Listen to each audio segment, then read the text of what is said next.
Voilà, à répétition les pédagogies. C'est pas grave. Mamboussou Faye, je suis chargée de projet développement durable au sein de l'ONG Enda Énergie, basée au Sénégal. Et nous sommes là dans le cadre du projet de la Convention des maires Afrique subsaharienne, dont la ville de Pikine est bénéficiaire, mais aussi la ville de Dakar. Et je suis accompagnée des partenaires tels que ADEM, Sustainable Energy Africa, et qui sont aussi membres du consortium de partenaires.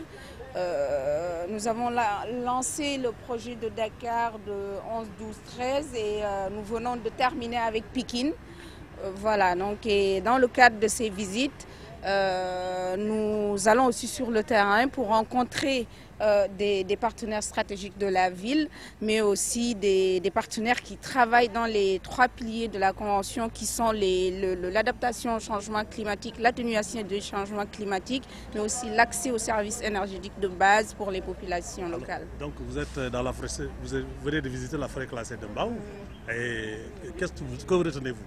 Je retiens que c'est vraiment quelque chose d'extraordinaire parce que comme je l'ai dit tout à l'heure, on parle d'atténuation des gaz à effet de serre. Quand on parle de forêt, on parle de puits de carbone, de séquestration de carbone. Et je pense que cette forêt constitue pour la ville de Pikine justement une opportunité, un moyen de séquestrer beaucoup de carbone, mais aussi, comme nous l'avons vu dans la visite, on voit que la forêt emploie beaucoup de personnes, beaucoup de femmes, beaucoup de jeunes. Donc cette forêt est un patrimoine à garder, à protéger, parce que vraiment, de par son impact économique, social et environnemental, je pense que c'est quelque chose de très très bénéfique à la ville de Pikine et heureusement que nous l'avons visité. Alors, lors de la présentation, quelques préoccupations ont été soulevées et qu'est-ce que Enda Énergie a noté?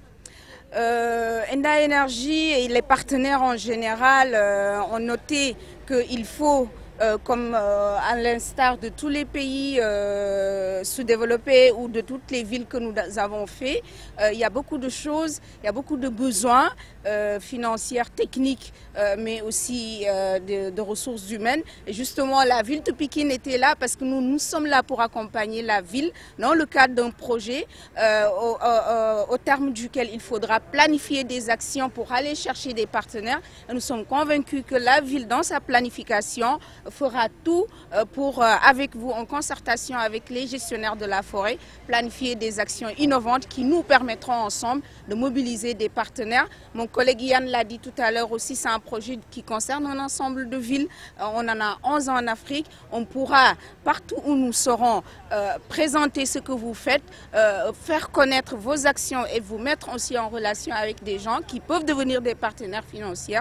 On ne sait jamais, mais en tout cas, la visibilité du projet, nous nous engageons de le faire. Voilà, une petite synthèse en wolof.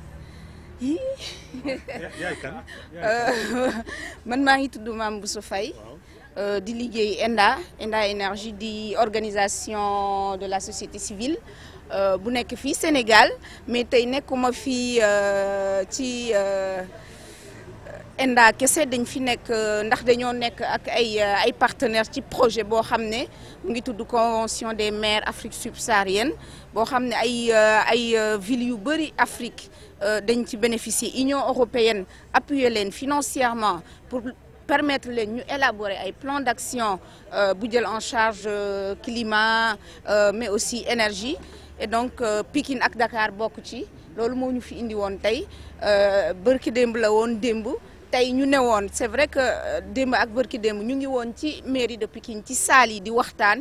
Il est important que li ñu waxtaanee yëpp ñu dem ci terrain bi xool ko loolu moo ñu indi woon tey. On sait que la forêt de Mbao vraiment pour Pikine c'est quelque chose de très important mënuñu woon ñëw Pikine ba ñibbi te ñëwuñu seetaan forêt de Mbao. lan ngeen gis ak lan ngeen jàpp ak lan ngeen fas yéene jàppale. lu bëri gis nañ fi lu bëri vraiment mën naa ne ci li convention bi nar a liggéey yëpp forêt de Mbao mën nañ ko fi liggéey parce que gis nañ fi garab te ku ne garab ne vraiment loo xam ne dañ koy recommander nit ñi ñu koy jëmbat pour wàññi tàngaay bi fi ne pour wàññi aussi problème mu changement climatique yi ñuy waxtaanee barki démb ba tey gis nañ fi aussi que yéen a ngi permettre ay nit ñu peut-être ñu amul liggéey wala ñoo xam ne ñu ngi ci ay situation difficile yéen a ngi leen di récupérer di leen jox liggéey di leen jox ay formation je pense que loolu aussi c'est quelque chose d'important pour s'éclairer aussi gis nañ fi ay installations solaires tout ça c'est pour vous une façon de participer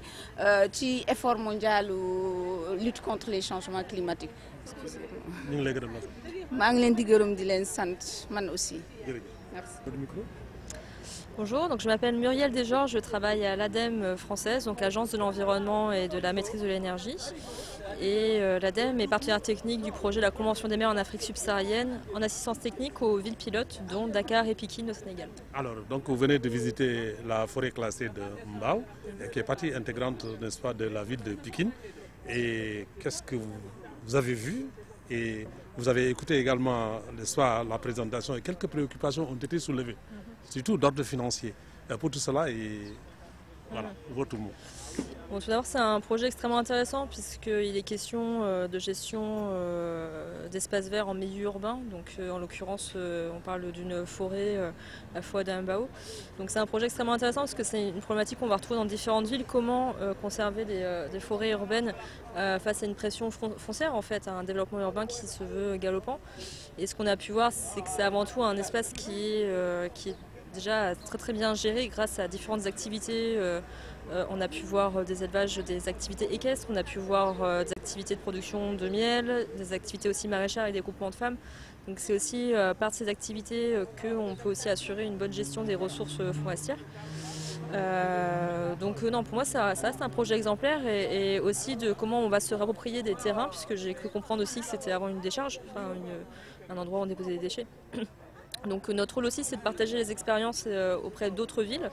Donc voilà, je pense que c'est non seulement un projet qui mérite d'être porté à l'échelle de la ville, notamment via le plan d'action climat et énergie, mais en plus de ça partagé auprès d'autres villes comme exemplaire. Malheureusement, les femmes étaient absentes, mais oui. Alors quelle inspiration avez-vous de ce que vous avez de leur réalisation? Bah, ça donne espoir déjà, ça donne non, mon inspiration c'est que ce sont des exemples à suivre et surtout il faut croire que c'est une activité. C'est tout de les aider. Oui, de les aider. Après comment? Je pense que oui, ça peut être financé, mais ça peut aussi apport technique, mais aussi retour d'expérience. Je pense qu'elles aussi, elles ont beaucoup à nous apprendre. Finalement, parce qu'elles sont vraiment dans la pratique et il faut valoriser aussi ce savoir-faire qui est purement local. Alors, la production des semences, on a parlé un peu de finances là aussi.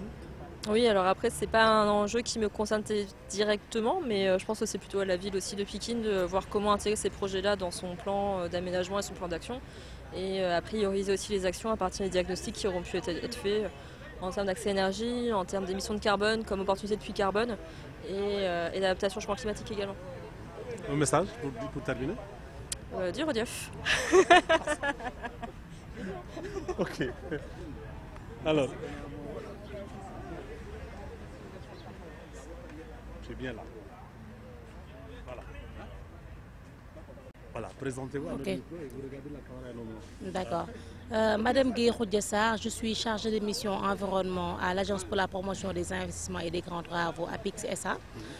Et nous accompagnons la direction des eaux et forêts dans le cadre de l'aménagement de la forêt classée de Mbao depuis 2010.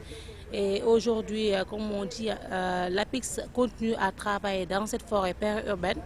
Et tous les enjeux qui sont liés aujourd'hui à la protection de cette forêt sont également les préoccupations de l'APIX. Aujourd'hui, nous sommes revenus dans cette forêt-là avec la ville de Pikine qui nous a conviés à un atelier depuis jeudi donc pour discuter un peu des problèmes de changement climatique et d'efficacité énergétique au niveau de la ville. Et comme la forêt classée de Mbao fait partie de la ville de Pékin, on ne peut pas parler aujourd'hui d'efficacité énergétique et de changement climatique en occultant l'écosystème forestier. Et comme je disais, par rapport au reboisement, l'APIX a pu financer le plan d'aménagement à hauteur d'1,2 milliard. Et par rapport également au reboisement, nous avons pu reboiser 165 hectares. Donc ça fait un peu plus, mais de nos jours, on compte 165 hectares. Et l'autoroute à péage, dans le cadre de l'autoroute à péage, il y a 35 hectares qui ont été déclassés au profil de l'autoroute, donc pour cause d'utilité publique. Et nous avons pu reboiser 165 hectares. Également aussi dans le cadre des activités du plan d'aménagement, il y a un arboretum qui a été mis en place. Donc l'arboretum également aussi, il y a 7 zones agroécologiques du Sénégal qui sont aujourd'hui représentées au niveau de l'arboretum. Également aussi, il y a un enrichissement sur 100 hectares également parce qu'aujourd'hui on sait que les 2 espèces dominantes de la forêt c'est l'eucalyptus et l'anacardier. Mais dans le cadre du plan d'aménagement, nous voulons enrichir encore les espèces locales et introduire aujourd'hui de nouvelles espèces qui aujourd'hui avaient un peu disparu de la forêt, mais que nous avons essayé de remettre un peu dans son écosystème d'antan. Donc il s'agit là, je pourrais aujourd'hui dire que également aussi par rapport à l'aquaculture, le maïgo de Mbao aussi joue un rôle hyper important et l'APIX également dans le cadre du plan d'aménagement finance l'étude d'aménagement hydraulique et paysager du marigot de Mbao. Et cette étude-là est en cours de réalisation. Mais également aussi, nous avons le renforcement du mur de clôture. Donc nous construisons un mur de clôture pour un peu protéger la forêt. Parce que comme vous le savez, la forêt a une particularité, c'est une forêt périurbaine, ceinturée d'habitation. Et aujourd'hui, pour un peu éviter ces empiètements, parce que tous les efforts qu'on a consentis au niveau de la forêt depuis 2010 ne doivent pas s'avérer vains. Donc il va falloir aussi, pour renforcer la protection et la sécurité de la forêt, ériger un mur de clôture au niveau des périmètres qui sont pas loin des habitations. Mais également aussi, il y a des sanitaires qui sont construits au niveau des périmètres maraîchers. Là également, c'est pour permettre aux femmes, également acteurs de la forêt, d'être dans de bonnes conditions. Parce qu'on ne peut pas aujourd'hui passer toute la journée en forêt et ne pas avoir de commodité. Donc je pense qu'entre autres réalisations, c'est ce que l'APIX appuie la direction des eaux et forêts. Mais également aussi, comme on le sait, le plan d'aménagement, il y a un financement qui est disponible. Donc le financement qui a été mobilisé à travers les crédits IDA, donc à travers le financement de la Banque mondiale. Mais également aussi, il y a un fonds également et d'autres financements qui sont à rechercher. Donc le financement à rechercher tourne autour de 4 milliards. Et voilà, donc c'est l'occasion également pour appeler tous les bailleurs de fonds et toutes les bonnes volontés à venir aujourd'hui investir au niveau de la forêt classée de Mbao parce que c'est le dernier poumon vert de Dakar et c'est de l'intérêt de tout le monde aujourd'hui de protéger cette forêt-là. Donc je pense que c'est le dernier message que l'APIX voudrait lancer. Nous également, on continue à travailler avec la direction des eaux et forêts parce qu'il y a le projet de terre aussi qui passe par la forêt classée de Mbao et nous continuons toujours à accompagner les eaux et forêts à la recherche de financement, mais également aussi par rapport à la réalisation des activités qui restent au niveau du plan d'aménagement de la forêt classée de Mbao. Je vous remercie. Okay.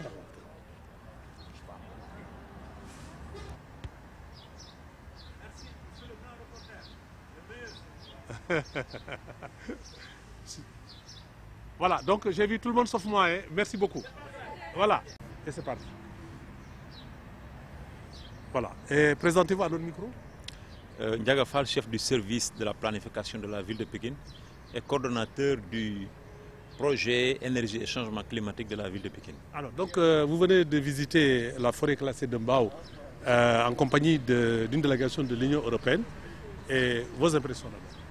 Oui, d'abord on voudrait remercier le colonel Fall et l'ensemble de ses collaborateurs ici pour nous avoir accueillis dans cette forêt merveilleuse de Mbao où effectivement à chaque fois qu'on y retrouve, on rencontre de nouvelles merveilles.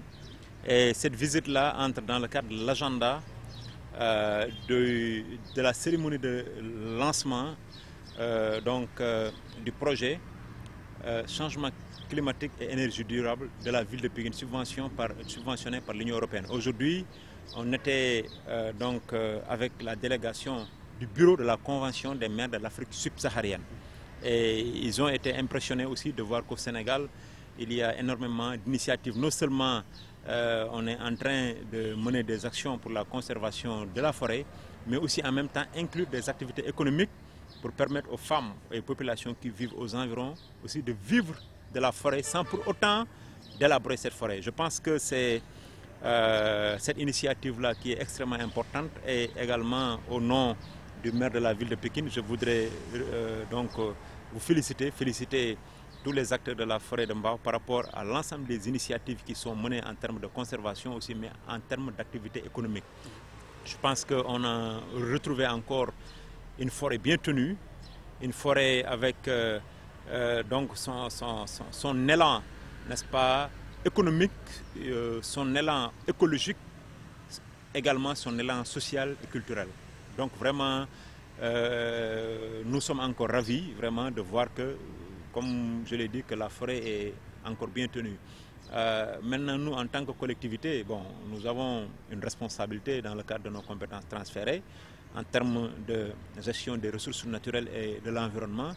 Et ce que je préconise, c'est qu'il y ait une rencontre entre les eaux et forêts, la ville de Pékin et certains partenaires comme l'APIX, comme l'ADEME et même les privés, pour que l'on puisse voir ensemble qu'est-ce que nous pourrons apporter dans le cadre de la réalisation du plan d'aménagement de la forêt de Mbao. Parce que c'est un plan d'aménagement qui se chiffre à entre 4 et 5 milliards. Pour le moment, c'est 1 milliard et quelques qui a été mobilisé. Je pense que si on continue à sensibiliser les acteurs et si on continue à les informer, n'est-ce pas, de l'importance de la forêt, son importance écologique, surtout dans le contexte des changements climatiques, je pense qu'on n'aura pas du mal trop à trouver le reste de ce financement-là. En tout cas, pour ce qui nous concerne, le maire de la ville de Pékin sera informé et tel que je le connais, je sais qu'il va prendre toutes les initiatives nécessaires entrant dans le cadre, n'est-ce pas, de retrouver des partenaires en vue du financement, n'est-ce pas, du plan d'aménagement de la forêt de Mbao qui doit être un plan d'aménagement qui va permettre non seulement de faire de cette forêt-là un espace de visite, un espace convivial, mais aussi de préserver surtout la forêt pour que cette forêt puisse continuer de jouer son rôle important en termes écologiques et en termes de préservation de l'écosystème. Et des préoccupations ont été soulevées ici lors de la présentation. Il s'agit n'est-ce pas, du financement ou de l'absence de financement ou de l'insuffisance de financement pour la production des semences. Oui, oui, absolument. Je pense à ce niveau-là, comme il l'a dit, parce qu'il y a le PRONACEF à un moment donné. Vous savez que s'il y a un programme, il y a un financement, mais à un moment donné, le bailleur se retire. Et actuellement, c'est géré par l'État du Sénégal. Nous sommes dans des pays où les ressources se font rares et que je pense qu'il y a 16 millions qui sont consacrés donc, à l'achat de production semencière. Et là aussi, je pense que la ville de Pékin, à mon avis, pourrait apporter quelque chose, puisque dans son budget, dans le cadre donc, des fonds de dotation de la décentralisation, à mon avis, il doit y avoir une possibilité quand même de participer, n'est-ce pas, à l'achat de semences forestières au profit donc, de la forêt de Mbao. Je pense que ça c'est extrêmement important parce que c'est ce qui permet de régénérer la forêt parce que les arbres ils meurent, voilà, pour des raisons ou d'autres. Donc il est important aussi de mettre en place un système de dotation de semences forestières qui permettent vraiment disons, de reverdir les espaces qui ont été fauchés et au-delà même de ça, vraiment de densifier la forêt de Mbao parce que c'est une forêt extrêmement importante. C'est la seule de la région de Dakar, on le dit, c'est le poumon vert. Donc il est de notre intérêt, nous tous, de sauver ce poumon vert de la région de Dakar. Je vous remercie, Ndiaga. Merci beaucoup, mon cher. Alors, voilà, vous avez une carte de visite et ça tourne. Voilà. Baka, présentez-vous à nos micros. Vous regardez la caméra et nous. Voilà, je suis Papa Baka Diop, ingénieur forestier de l'unité de gestion du plan d'aménagement de la forêt classée de Mbao. Alors, donc vous avez reçu aujourd'hui une visite de l'Union européenne. Et concrètement, qu'est-ce qu'il faut retenir de cette visite? En fait, il faut retenir que la visite de l'Union européenne vient à point nommé. Donc c'est une opportunité pour la forêt classée de Mbao de saisir, de prendre cette visite comme une opportunité pour la valoriser dans le cadre d'un axe de collaboration future. Parce que effectivement, la ville de Pékin et la forêt classée de Mbao est dans la commune de Pékin. Donc la ville de Pékin est venue avec l'Union européenne et Enda Energy pour voir, dans le cadre d'un programme de lutte contre les changements climatiques, et la forêt classée de Mbao est là avec un fort potentiel de séquestration de carbone. Donc des étudiants ont eu à travailler dans ce sens-là. Et il y a une documentation qui est présentement disponible aussi au niveau de la forêt de Mbao. Alors, après cette visite, concrètement, qu'est-ce que vous attendez des résultats pour une éventuelle amélioration? Voilà, parce qu'on voudrait également que la ville de Pikine puisse porter le plan d'aménagement dans le cadre de la coopération décentralisée. Hein? Donc il y a des projets qui ont été élaborés, il y a l'étude de faisabilité des projets socio-récréatifs et de gestion de la biodiversité qui sont là, des études qui ont été menées et des dimensionnements technico-financiers qui sont là et disponibles. Et on voudrait que vraiment la ville de Pikine puisse porter ces projets-là dans le cadre de la coopération décentralisée, dans la perspective de la réalisation de ces projets-là. Je fais allusion au parc animalier qui a été dimensionné sur 100 hectares. Je fais également allusion au parcours sportif, aux aires de jeu, aux aires de pique-nique, à l'arboretum, à l'herbier national qui sont envisagés ici dans le cadre de l'aménagement à la production semencière. Le PRONASEF a eu à faire une présentation lors des débats en salle et je crois que également c'est une opportunité que le projet national de semences forestières doit saisir pour que la ville de Pikine puisse également porter le projet de semences forestières dans le cadre de la coopération décentralisée. Est-ce qu'il y a une question qui vous paraît importante que j'ai oublié de vous poser? Non, je crois que l'essentiel a été dit. Voilà. Waaw man maa ngi tudd Papa Baka Diop nekk ingénieur forestier bu unité de gestion ou plan d'aménagement forêt classée de Mbao.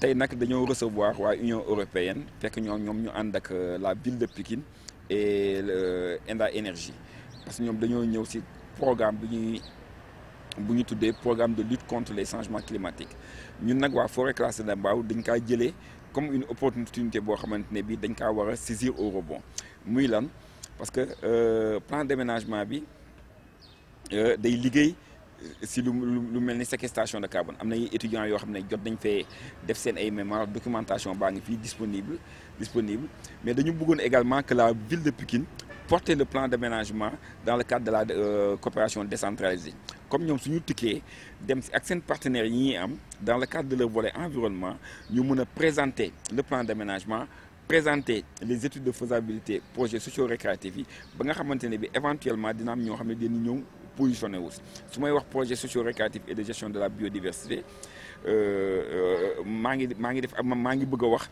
le parc animalier bi nga xamante ne bi ñu xalaat nañ ko tënk nañ ko ci téere def nañ li ñuy wax dimensionnement technico-financier bi maa ngi bëgg a wax tamit parcours sportif bi ñu fi ambitionné def maa ngi bëgg a wax aussi arboretum bi herbier national bi nga xamante ne bi ñu études yooyu yëpp def nañ ko ba pare te ñu ngi ko bëgg a taxawal ci biir forêt classée de Mbao bi. ñu ngi lay gërëm di sant. ñu ngi leen di gërëm di leen sant merci beaucoup.